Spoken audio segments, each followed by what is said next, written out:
All right. All right, all right, all right. What's up? What is up, peeps? What is up, folks? What is going on? What is shaking? What is doing out there?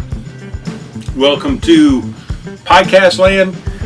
Oh my God. I don't even know what I'm doing over here.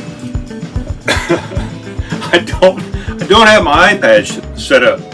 I'm using just my phone, so I can't see anything that's going on. It really interrupts my it really interrupts my thoughts, because I'm used to seeing what's going on down here in front of me in the screen.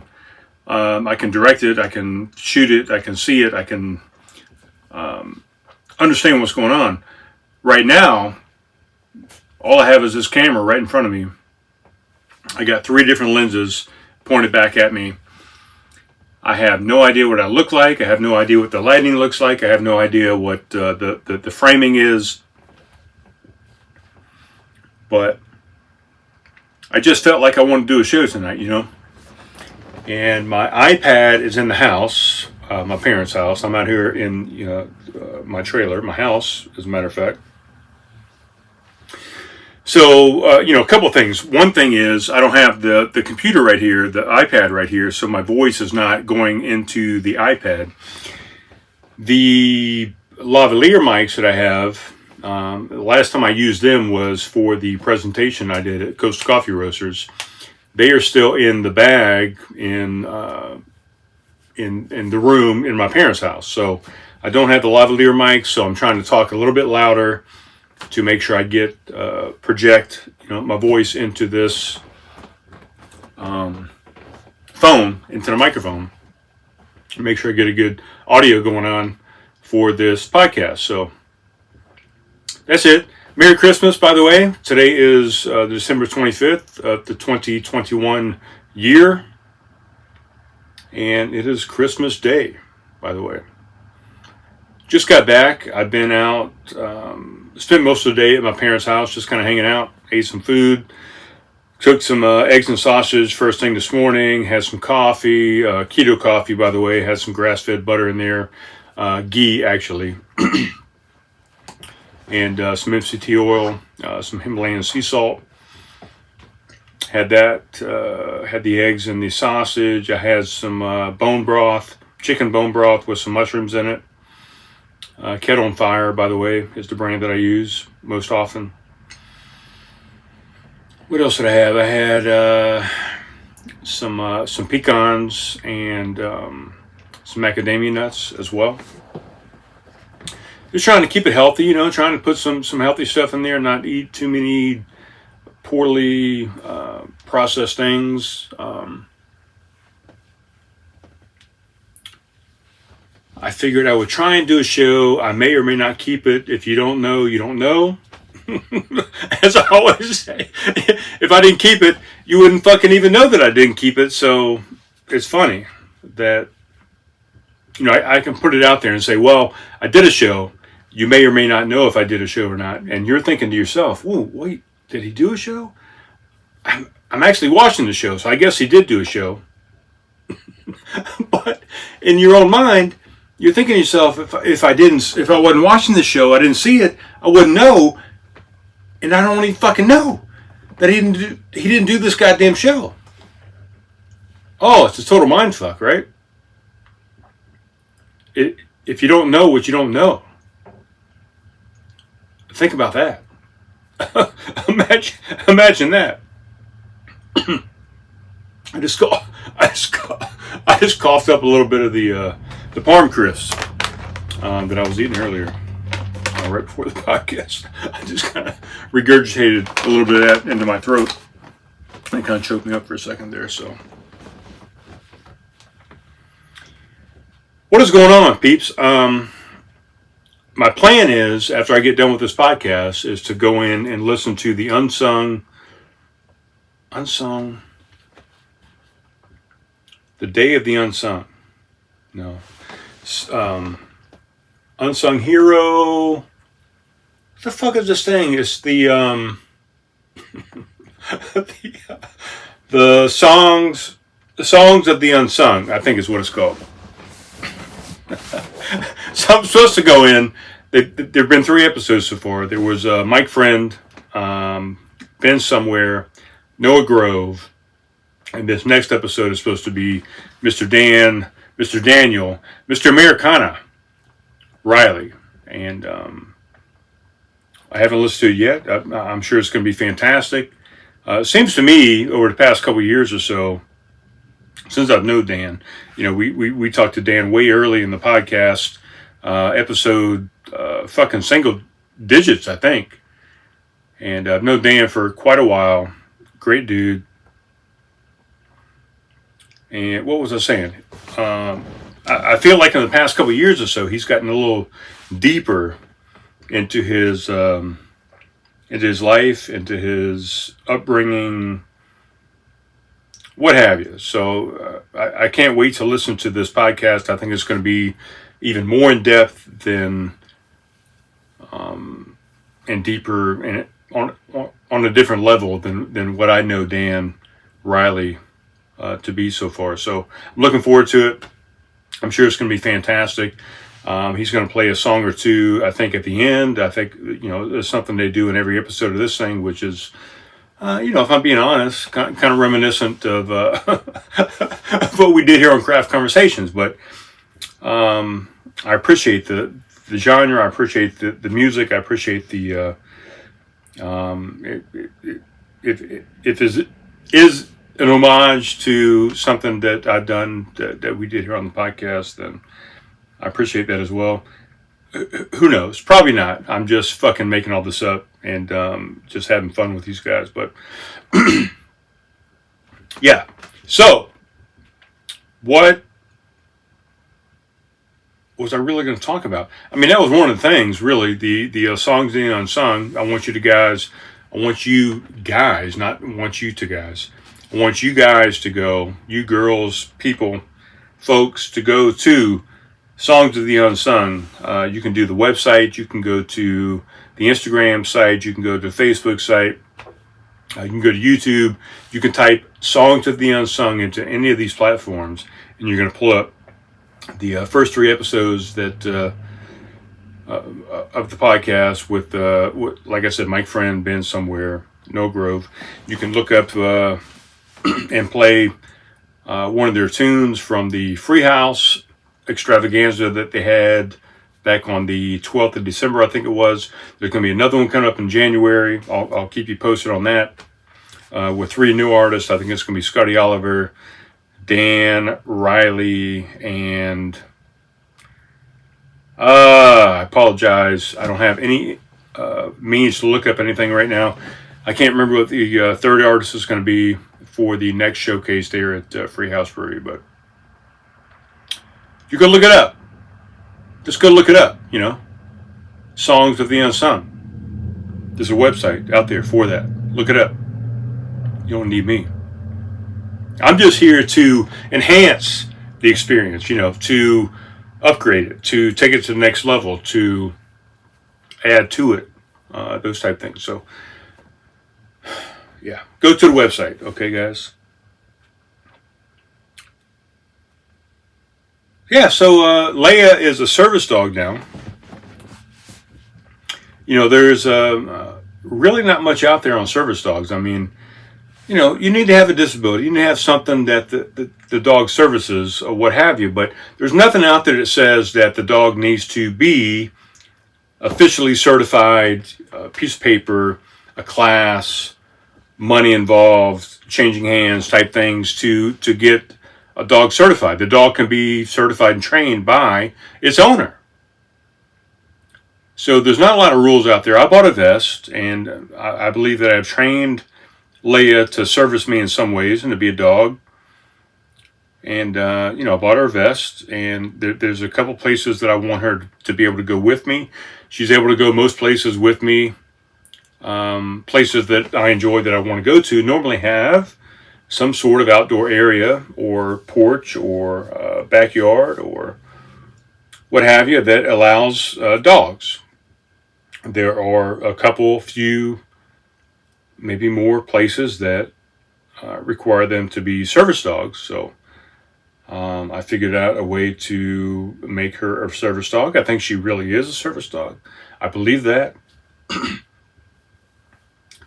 And that's what I did. So I took her out for the first time as a service dog up to Accent on Wine Whitehall, up there, down there, North Charleston. I guess it's North Charleston's, Somerville border, right there, kind of in between Whitehall, off of Dorchester. Took her over there, and she stole the show. I mean, people loved her. She was the only dog in there, only animal in there. If you don't count us, as animals. She was the only dog there. Let's say that. Everybody enjoyed her. Everybody loved her. Fucking, she sang during many of the songs. She really stole the show, if I'm being honest. And I'm always honest on this show. Again, I don't even know, man. I just was coming home and I said, you know what, fuck it, man. I'm gonna come in here. I'm gonna smoke a little bit of this weed that I got from a boy, kind of get right and celebrate the last bit of Christmas 2021. And hell, the name of the episode, what I named the episode was the Memphis Redux episode. So what I'm supposed to be talking about is my time in Memphis, Tennessee. We pulled off of the river. Well, we didn't pull off of the river. We actually got driven down to Memphis, Tennessee, because we had lost our boats, Harry and I. We didn't lose them. I mean, we had two of our boats washed out, in the middle of the night. So they were gone. They were lost, I guess. We lost them. Yeah, let's just say we lost them. So they took off in the middle of the night. We got picked up. I'm not going to go through that whole story, but eventually we had our sponsor, our VFW sponsor, pick us up at the boat landing that we pulled out at with the sheriff's office there in Mississippi County, and our sponsor drove us down to Memphis. So we pull into Memphis.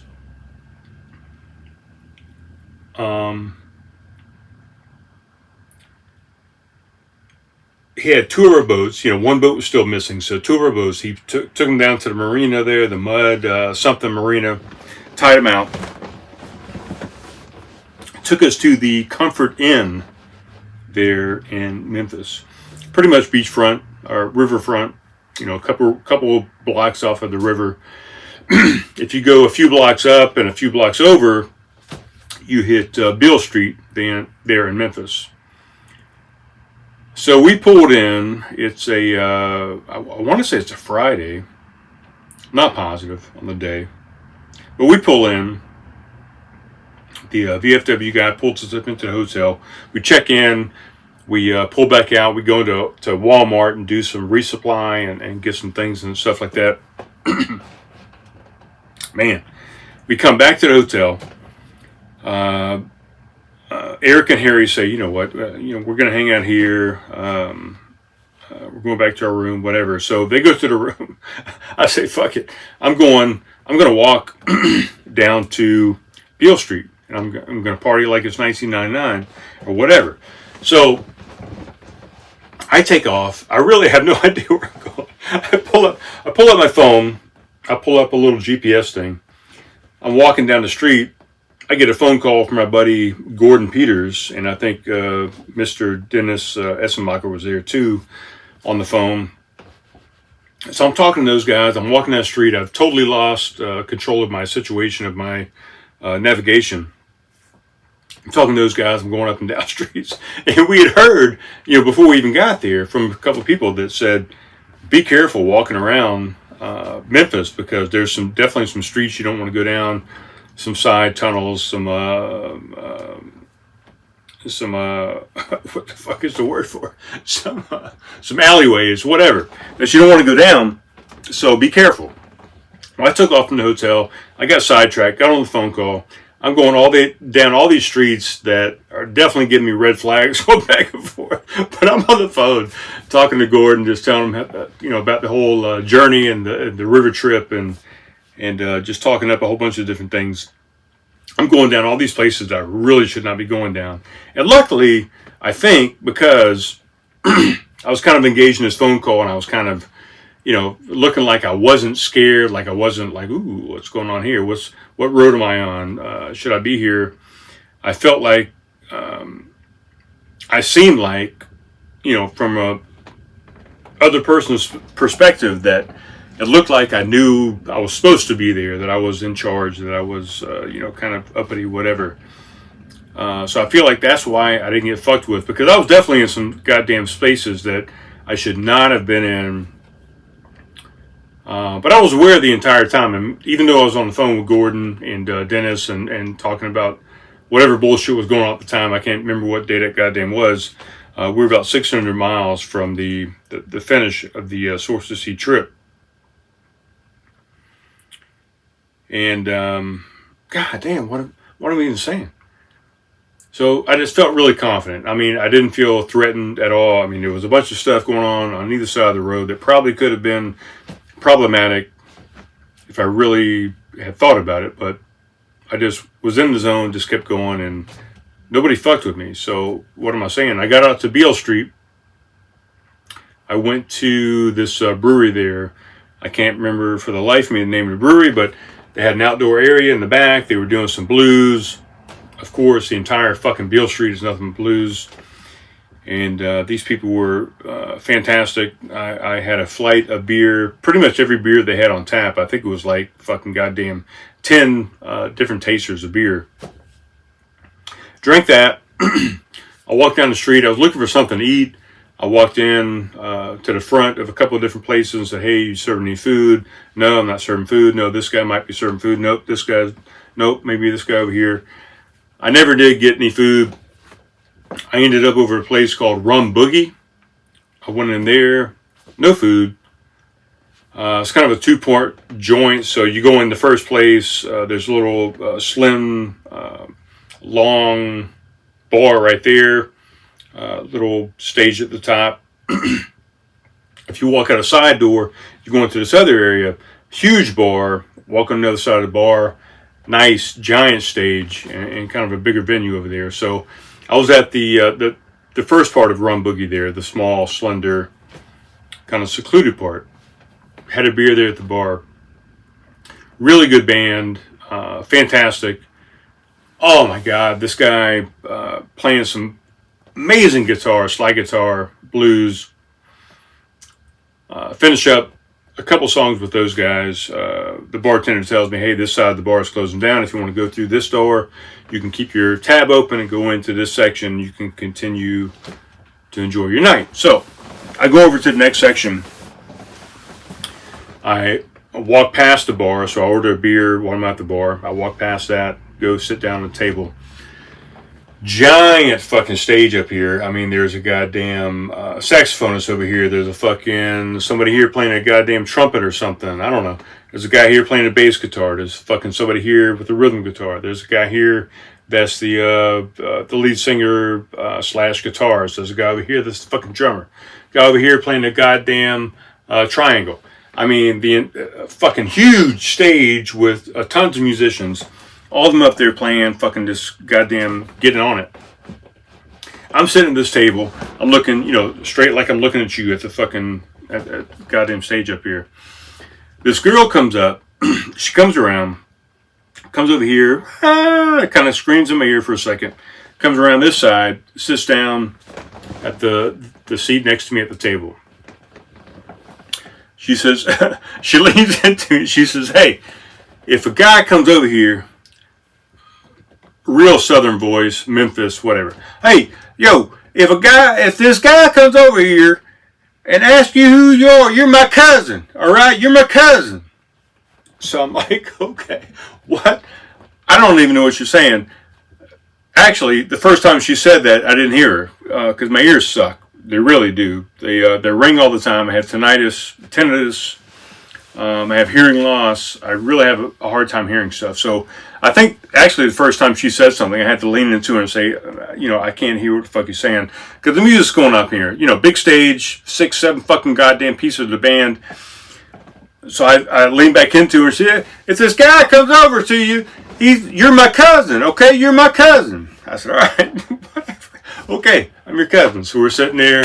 I'm looking at the music. I'm dancing. I'm having a good time. I'm like, oh, man, this fucking goddamn band is great.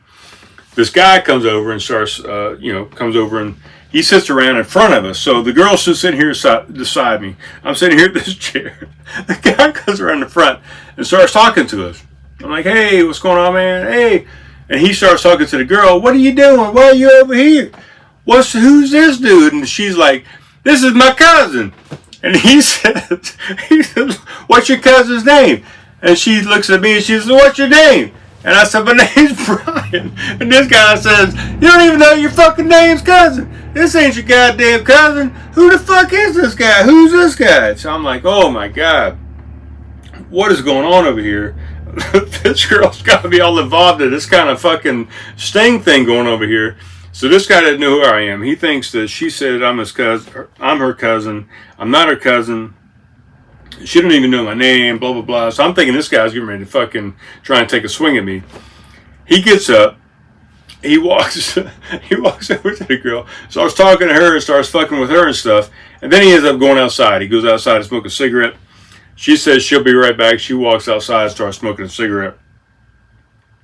They both come back in, and they both sit at the table, and she's talking to me again, and he starts talking to her, and he's like, hey, are you going home with him, or are you going home with me? Who are you going home with? That's the question. Why are you messing with him? That's not even your cousin. You don't even know his name. Starts doing all this kind of stuff. And I'm like, oh my God, what is going on over here? And this guy's sitting right across the table from me. So I'm thinking he's getting ready to fucking take a swing at me. I'm going to have to block it. I'm going to have to wing chun it. I'm going to have to go up. I'm going to have to fucking defend myself. Luckily, this guy hadn't thrown a punch at me yet. So he keeps talking to her. You're going to stay with me? You're going to go with him? What are you doing? He walks outside again. She reaches over. She kisses me. I'm like, oh my God, what is going on? She walks outside again. They both cut back in again. He actually reaches over at one point, shakes my hand, and says, hey, man, congratulations. Good luck. Hope you have a good time. Don't catch anything. All those type of things, right? So he takes off again, goes outside. I think she walks out one more time again to go smoke or go say something to him. Finally comes back in and says, oh, he's gone. He's not doing anything. We end up walking back up the street. We pay the bill, and check out whatever. Band was fantastic. Everything was great. We start walking back down the street.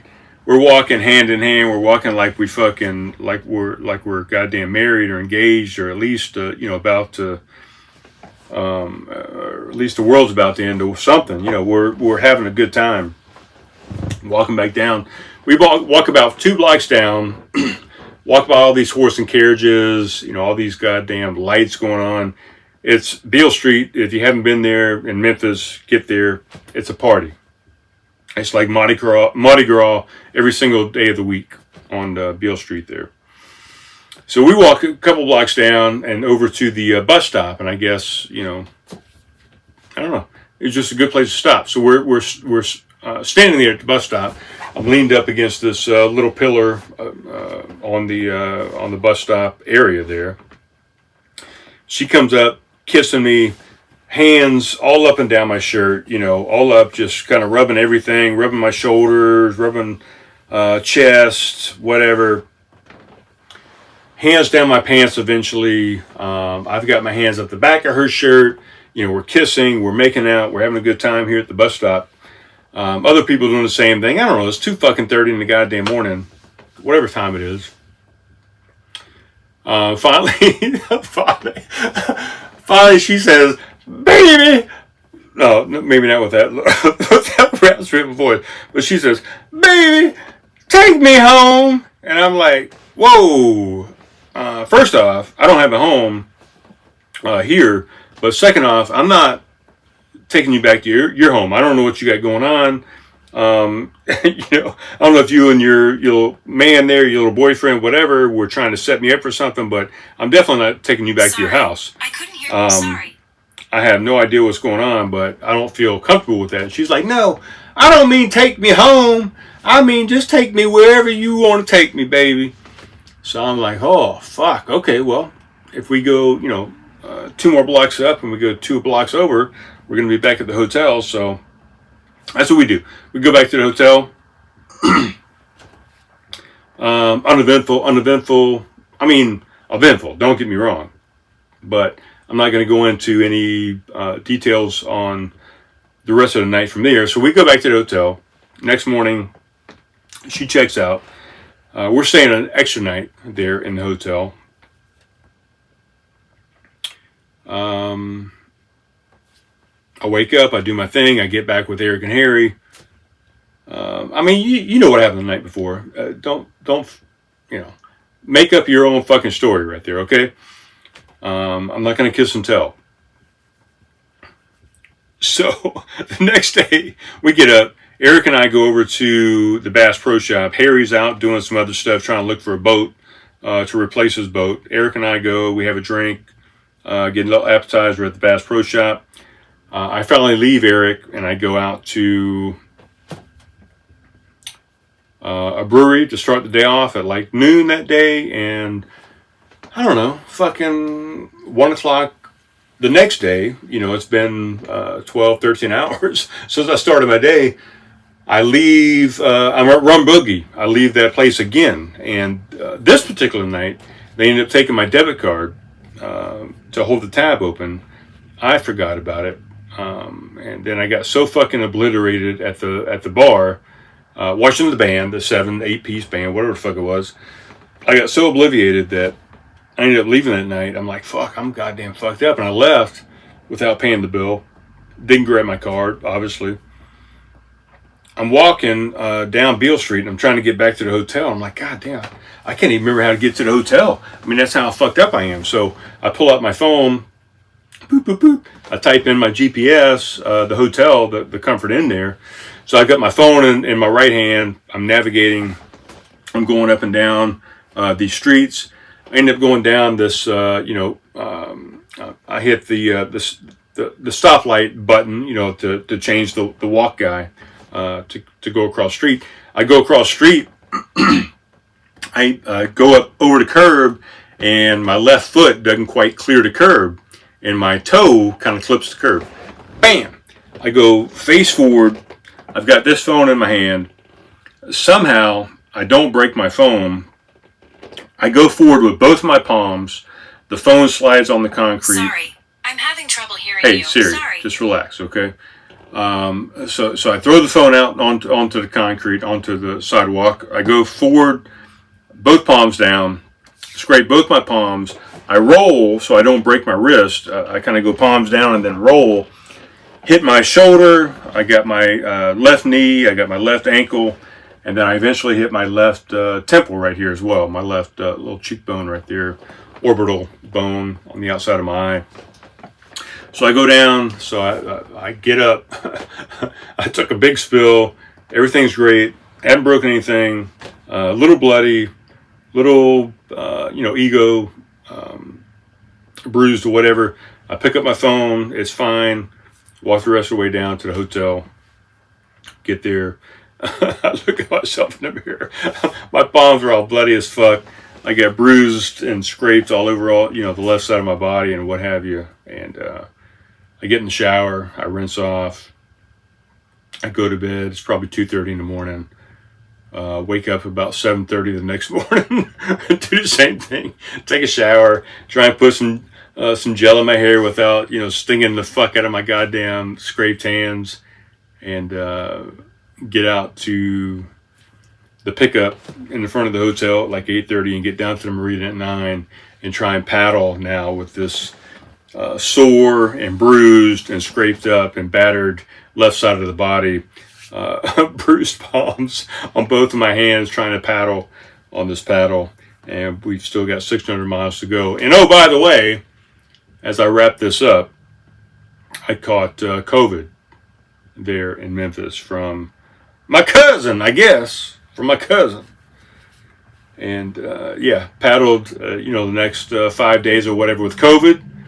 Ended up giving to Mr. Eric. Eric paddled another 5 or 6 days with COVID, and then gave it to Harry, and Harry paddled another 5 to 6 days. If that's what we had for 600 miles, I don't know.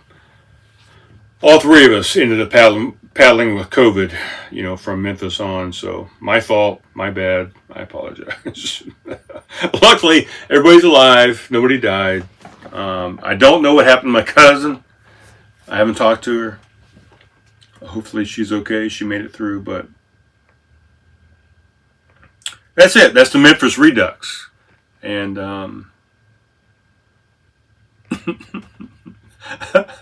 I hadn't planned on ever telling that story to anybody, but I did tell it to Eric on the river. On the last few hundred miles of our trip, I told Eric about the cousin story. And as a matter of fact, if I think about it, I told Mr. Ryan Olds when Ryan came down, my best friend. He came down to pick me up in New Orleans, and we drove back, and I told him the whole... Fuck, you know what? No, that was after St. Louis. Yeah. So, I told him that. I told him that when he picked me up in New Orleans and drove me back. So, I think it's a funny story. I was talking to somebody else, a good friend of mine, last night, night before last, and mentioned that story, and I told her I would talk about it on this, the next episode of the podcast. So that's what we're doing. Hopefully, this phone has even recorded this. I don't even know. I can't see it. I don't know what's going on. Might have cut off. Memory might be full. Hopefully the audio comes out okay. I'm going to try and piece it together and make sure I can pump it up and it sounds all right. I wish I would have had my lavalier mic. I noticed, when I did the podcast with the presentation at Coastal Coffee Roasters, I noticed that the lavalier mic definitely makes a difference. Makes it, the audio more consistent and just a better audio all the way around. So hopefully the audio is okay. And I'm going to try and hopefully, if you hear a song at the front of this, that means that I went back and edited this whole thing, because I didn't do a song at the intro like I normally do up front. So I might put that in the post-edit. So if you hear a song, I did that. And if you're all the way at the end of this and you heard that I did that, then I appreciate that, because you went all the way to the end and heard that I put that in at the front. So, all right. I think that's it. I'm tired of talking. My Siri has interrupted me twice now. And I will talk to you soon, guys. It was good getting back to know you a little bit. And I love you guys. Love you peeps. And we'll talk to you soon. All right?